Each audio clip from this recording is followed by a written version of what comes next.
My pregnant wife ignored my protests and went on an overseas trip with her high school boyfriend. She posted on Facebook, "Felipe, even though we can't be together as husband and wife, I'm still going to have your child." In the photo, they were holding hands and hugging. I commented under the post, "If you're so in love, isn't it time to kick me out and stay with him?" After posting my comment, I didn't waste any time. I called the postpartum care center where I had made a reservation and canceled it. I also called the Women's Clinic Vida Nuestra and canceled all the appointments I had scheduled. The thousands of baby items I had already purchased, I returned what I could and gave away the rest. When I was done, I sighed with relief. I called a few close friends and invited them out for drinks. I needed a distraction. We were laughing and having fun when my phone vibrated. I glanced at the screen and my smile disappeared. It was Sabrina. The room went quiet, and my friends noticed my change in mood. One of them suggested, "Wanted Sabrina calling. Maybe you should head home before she causes a scene." "Yeah, we can wrap it up here," added another. They wanted to help. Ever since I married Sabrina, I hadn't spent much time with my friends. When I did, Sabrina called them drunks, useless, and blamed them for anything that went wrong. Everyone knew how controlling she was, but I insisted on rejecting the call in front of them and forced a smile. "Forget her. Let's keep going." "One, maybe you should," Felipe began, concerned. I interrupted him. "I know you're looking out for me, but I'll say it now. When Sabrina gets back, I'm asking for a divorce. She won't be your sister-in-law anymore."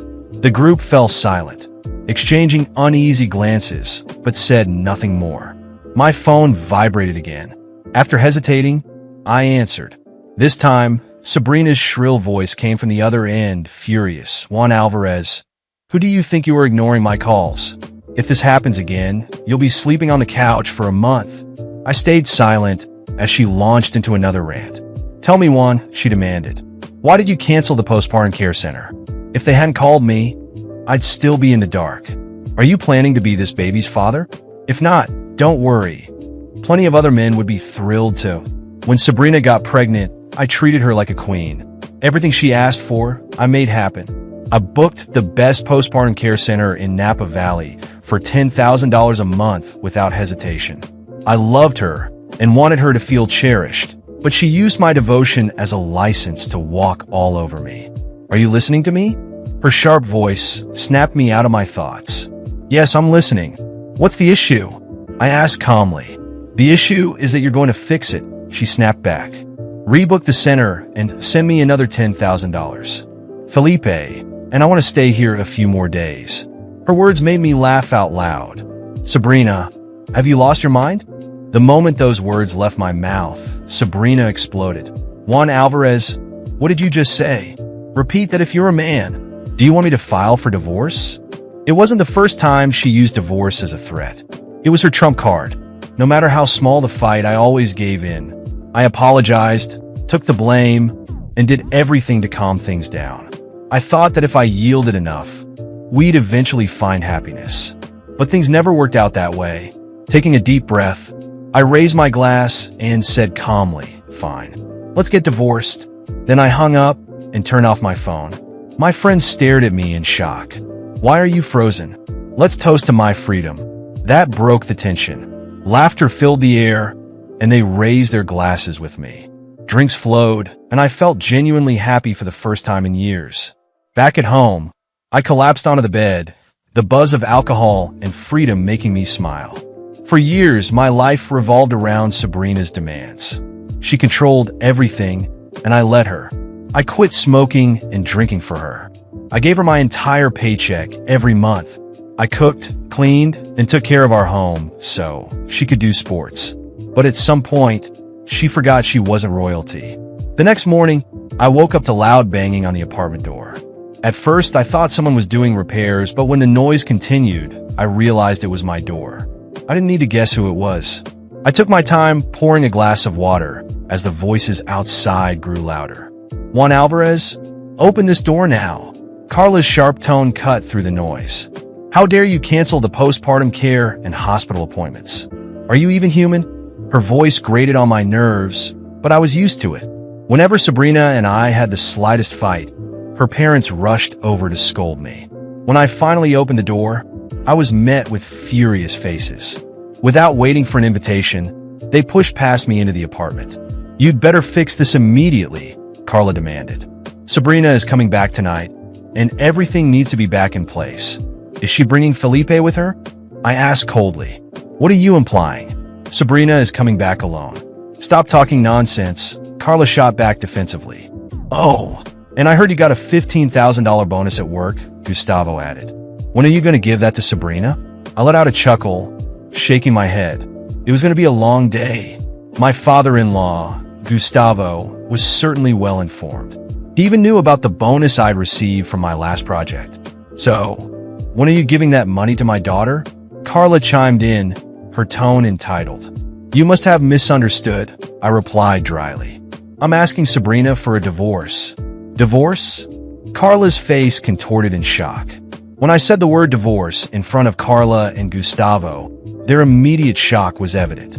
Carla stepped back as if she had been slapped by an invisible hand, while Gustavo crossed his arms and tried to maintain his authoritarian stance, though it was clear he hadn't expected it either. The tension in the air was palpable, but I remained calm, meeting their gazes without hesitation. After years of submission to Sabrina's demands and her parents' constant interference, I finally felt something close to freedom. "You can't be serious, Juan," Carla said incredulously. "Sabrina will never accept this." I laughed, but it was a bitter laugh. "Sabrina doesn't have a choice, Carla. She crossed every line. All of you did." Gustavo scoffed, trying to regain control of the conversation. "You're overreacting. Divorce? This is serious. You can't make such a decision in the heat of the moment. Think about your family. Think about your child." "My child?" I replied, raising my voice for the first time. "Do you really want to talk about my child? Because as far as I know, Felipe is his father, not me. Do you think I'm going to keep funding this charade? Paying for everything while she parades around with him? You're out of touch with reality." Carla tried to interrupt me, but I raised my hand, demanding silence. "I've spent years doing everything for Sabrina. I worked tirelessly, handed over my paycheck every month, fulfilled every whim of hers. And what did I get in return? Betrayal, humiliation, and a family that thinks they can treat me like a walking ATM. This ends now." The silence that followed was deafening. Carla looked at Gustavo, hoping he would say something to convince me, but he remained silent. Finally, he let out an exasperated sigh. "This is a mistake, Juan. You'll regret it. The only mistake I made was not doing this sooner," I replied coldly. Without another word, I walked to the door and opened it, signaling that it was time for them to leave. Reluctantly, they walked past me, but not without Carla issuing one last warning. "When Sabrina comes back, you'll regret all of this. She won't let you get away with it." I simply closed the door without responding. For the first time in years, I felt like I had some control over my life, and I wasn't going to let empty threats intimidate me. I spent the rest of the day reorganizing the house. I removed every trace of Sabrina. Photos, clothes, trinkets she had left around the apartment. Everything that belonged to her was packed into boxes and stacked near the door. When I was done, I looked around and felt a massive weight lift off my shoulders. The house finally felt like mine. Later that day, my phone started vibrating again. Sabrina was trying to call, but I didn't answer. After several failed attempts, she started sending messages.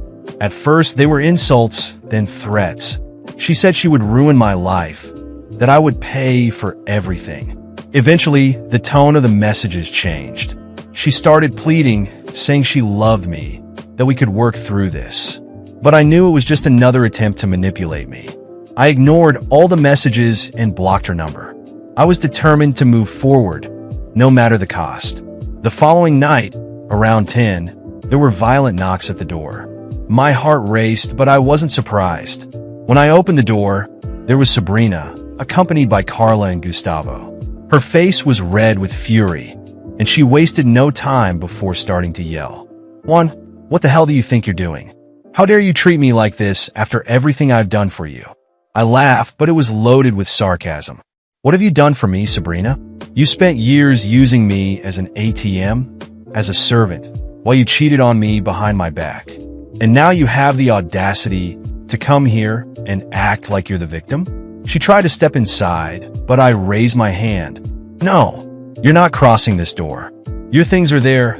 I pointed to the boxes, and I'm going to ask you to leave now before I call the police. Sabrina froze for a moment, but quickly recovered and began yelling again, calling me ungrateful and saying I deserved worse. Carla tried to intervene, claiming I was being unreasonable, but I simply ignored her. Gustavo, on the other hand, remained silent, watching everything with a look that seemed genuinely concerned. Finally, after a few more minutes of shouting and accusations, Sabrina picked up the boxes and stormed out, slamming the door behind her. Carla and Gustavo followed, but not without throwing me looks full of contempt. When the door finally closed, I felt exhausted but also relieved. In the days that followed, Sabrina tried everything to retaliate. She hired a lawyer and filed a claim for alimony and division of assets, even though everything we had was acquired through my hard work. She started spreading rumors among our friends and family, painting me as a cold and calculating monster. But no matter how hard she tried, I was prepared.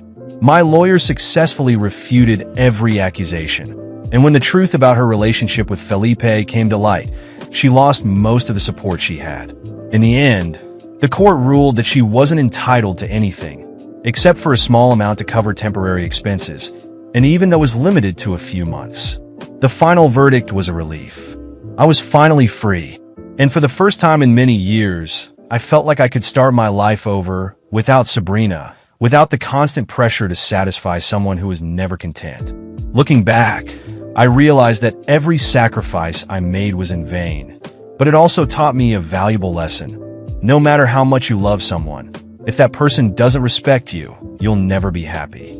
With a renewed heart, I began planning my future, knowing that from that moment on, I would be the master of my own story. After months of dealing with the aftermath of the divorce, it seemed like my life was finally heading in a stable direction. However, Sabrina wasn't ready to give up. Despite losing the court case and being publicly exposed for her relationship with Felipe, she kept trying to provoke me. Sometimes it was through indirect comments on social media, other times through rumors she spread among our acquaintances. But what truly enraged me was finding out that she was living with Felipe and boasting that she was supporting him with the money she took from her ex-husband. An old coworker called me one morning to tell me that Sabrina had been bragging about still relying on the money she got from me in the court settlement. She was also planning a lavish party to celebrate her eternal love with Felipe and boasted that everything was being funded by the idiot ex-husband. Those words made my blood boil. But more than anger, I felt a newfound determination. It was time to enter game once and for all. I spent weeks carefully planning every move. Through mutual contacts, I uncovered details about her current situation. Sabrina and Felipe were on a downward spiral. Though they tried to maintain an appearance of luxury and success, they were deeply in debt. Felipe, without a stable job, was completely dependent on Sabrina, who in turn was living off the money she had taken from me and loans she couldn't repay.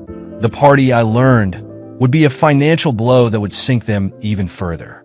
The first step was to protect myself legally. I reviewed my financial situation and discovered that there were still services linked to my accounts that Sabrina was using. I canceled them immediately. My lawyer also helped me file a motion to review the alimony agreement, arguing that she was using the money fraudulently. But that wasn't enough. I wanted to ensure that her social circle knew who Sabrina truly was. I hired a private investigator to gather evidence about her relationship with Felipe and how she had exploited me for years.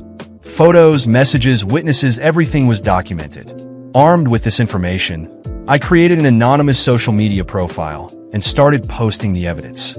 Every detail was exposed. Her betrayal, her lies, and how she lived a life of appearances based on manipulation and deceit. The truth spread quickly, and many of the guests invited to her party began canceling their attendance. On the day of the party, Sabrina tried to carry on with her plans as if nothing had happened. Felipe, however, had already seen the posts and was furious. According to some attendees, during the event, Sabrina tried to defend herself, claiming the accusations were false and that I was a bitter ex-husband.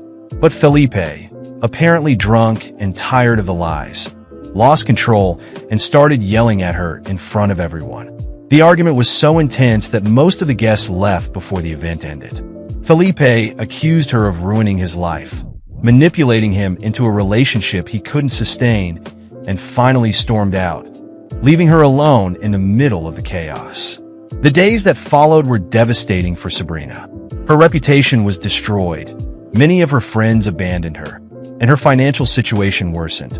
Unable to maintain her lifestyle, she was forced to move back in with her parents, who, I heard, weren't happy about the situation either. Felipe disappeared from her life soon after. Their relationship completely collapsed once he realized that Sabrina could no longer support the lifestyle he wanted. Felipe, for his part, quickly tried to rebuild his life with another woman. His reputation was also tarnished, as it became public knowledge how he had actively participated in betraying me. From what I heard, he tried working on a few projects, but the shadow of his past actions followed him, and his success was limited. No one trusts someone who destroys others' lives for personal gain. Carla and Gustavo, Sabrina's parents, also paid the price. For years, they had supported their daughter's selfish decisions, defending her behavior and attacking me. But when Sabrina returned home with no money or future, they began facing criticism from their own circle. Even some family members confronted them for not intervening earlier and allowing their daughter to live a life built on lies. And me? I finally found peace. After winning the review of the alimony agreement, I managed to recover some of the money Sabrina had taken from me. I used those funds to focus on my own projects, traveled, met new people, and rediscovered passions I had set aside during my marriage. Most importantly, I learned to set boundaries and never allow anyone to trample on my dignity again. Looking back, I realized that all the pain I went through with Sabrina was a hard but necessary lesson. Her downfall was a consequence of her own actions, and while I didn't set out to destroy her, I had no qualms about defending myself. Life gave me a second chance, and this time, I'm making the most of it. Meanwhile, Sabrina and the others continue to deal with the ruins of their own decisions. Justice, in the end, ensured that everyone got what they deserved.